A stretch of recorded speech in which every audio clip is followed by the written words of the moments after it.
Hi friends, வணக்கம். Welcome to தாரதுன் தமிழச்சி. இன்றைக்கி ஒரு சூப்பரான பிரேக்ஃபாஸ்ட் ரெசிபி தான் நம்ம செய்ய போகிறோம். ஒரு ஹோட்டல் ஸ்டைலில் நம்ம வீட்டிலையே வடகறி எப்படி செய்யலான்னு பார்க்கலாம். ரொம்பவே சிம்பிளான ரெசிபி. பார்க்குறதுக்கு முன்னாடி நம்ம சேனல் இதுவரையும் சப்ஸ்கிரைப் பண்ணலன்னா சப்ஸ்கிரைப் பண்ணிக்கோங்க. வாங்க எப்படி பண்ணலான்னு பார்க்கலாம். இந்த வடகறி செய்கிறதுக்கு ஒரு 200 கிராம் அளவுக்கு கடலைப்பருப்பு ஒரு 2 hours ஊற வச்சுட்டு நல்லா வடிச்சிட்டு எடுத்துக்கோங்க. இதில் 1/2 ஸ்பூன் சோம்பு சேர்த்துக்கோங்க. 3 காஞ்ச மிளகாய் சேர்த்து ஒரு கொரகொரப்பாக அடித்து எடுத்துக்கோங்க.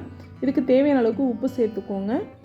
1/2 ஸ்பூன் மஞ்சள்தூள் சேர்த்துக்கோங்க. 2 பெரிய வெங்காயம் பொடிசாக கட் பண்ணி அதையும் சேர்த்து நல்லா மிக்ஸ் பண்ணி விட்டுக்கோங்க.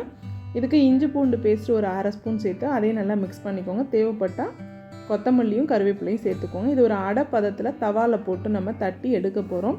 பொரிச்சு கூட செய்யலாம், ரொம்ப ஹெவியாக இருக்கும். இந்த மெத்தட் ட்ரை பண்ணுங்கள், ரொம்பவே நல்லாயிருக்கும். இப்போ நம்ம திருப்பி போட்டு நம்ம எடுத்துக்கலாம். லைட்டாக எண்ணெய் மட்டும் விட்டுக்கோங்க, அடி பிடிக்கிற மாதிரி இருக்கும். இப்போ நம்ம தாளிப்புக்கு இதுக்கு 2 பெரிய வெங்காயம், 2 தக்காளி, 4 பச்சை மிளகா, கொஞ்சம் கொத்தமல்லி, கொஞ்சம் புதினா, இதான் தாளிப்புக்கு எடுத்துக்க போகிறோம். இப்போ ஒரு கடாய் வச்சுக்கலாம். 3 ஸ்பூன் ஆயில் விட்டுக்கோங்க. இது கூட 1/2 ஸ்பூன் சோம்பு, கொஞ்சம் பட்டை, 4 லவங்கம், 2 பிரிஞ்சி இலை சேர்த்துக்கோங்க. ஒரு 3 ஸ்பூன் ஆயில் விட்டுக்கோங்க. வடகறிக்கு கொஞ்சம் எண்ணெய் நிறையா இருந்தால் தான் நல்லாயிருக்கும். இப்போ 2 வெங்காயத்தையும் இதில் கட் பண்ணி நல்லா வதக்கிக்கோங்க. வெங்காயம் தக்காளி நல்லா வதங்கணும் வடகறியில், அப்போ தான் அந்த டேஸ்ட் கிடைக்கும். இப்போ நல்லா நம்ம வதங்கின பிறகு கொஞ்சோண்டு கருவேப்பிலையும் நம்ம கட் பண்ணி வச்சுருக்க பச்சை மிளகாயும் மேலே ஆட் பண்ணிக்கலாம். இதையும் நல்லா வதக்கிக்கோங்க.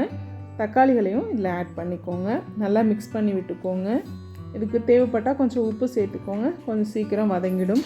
இப்போ இது எல்லாத்தையும் நல்லா மிக்ஸ் பண்ண பிறகு நம்ம இதுக்கு 1/2 ஸ்பூன் இஞ்சி பூண்டு பேஸ்ட்டு சேர்த்துக்கலாம். 1/2 ஸ்பூன் நம்ம அந்த அடைக்கு சேர்த்தாச்சு. 1/2 ஸ்பூன் இதில் சேர்த்துக்கோங்க. புதினாவையும் இதில் சேர்த்துக்கோங்க. நல்லா எல்லாத்தையும் மிக்ஸ் பண்ணி விடுங்க, வதங்கட்டும்.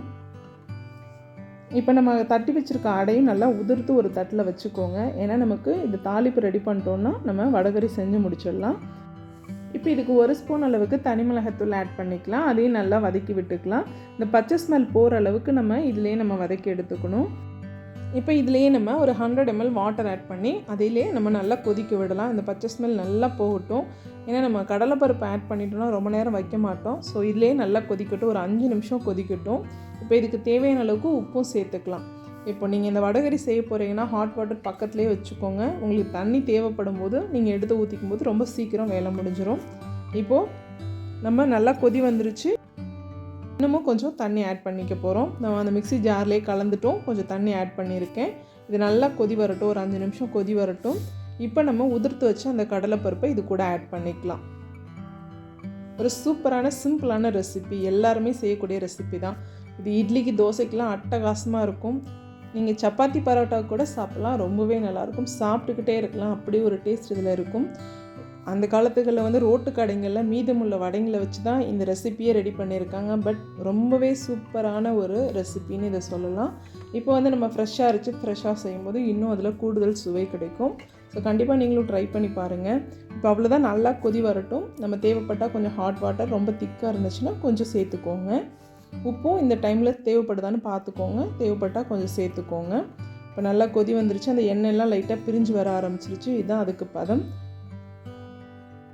அவ்வளோதான், நம்ம அடுப்பை ஆஃப் பண்ணிக்கலாம். சூப்பரான வடகறி நம்ம வீட்லேயே இன்றைக்கி செஞ்சாச்சு. இது போல் வீடியோஸ்லாம் நம்மளோட சேனலை பார்க்கணுன்னா நம்மளோட சேனலை மறக்காமல் சப்ஸ்கிரைப் பண்ணிக்கோங்க. மீண்டும் ஒரு சூப்பரான வீடியோட நான் உங்களை மீட் பண்ணுறேன். தேங்க்ஸ் ஃபார் வாட்சிங். பாய்.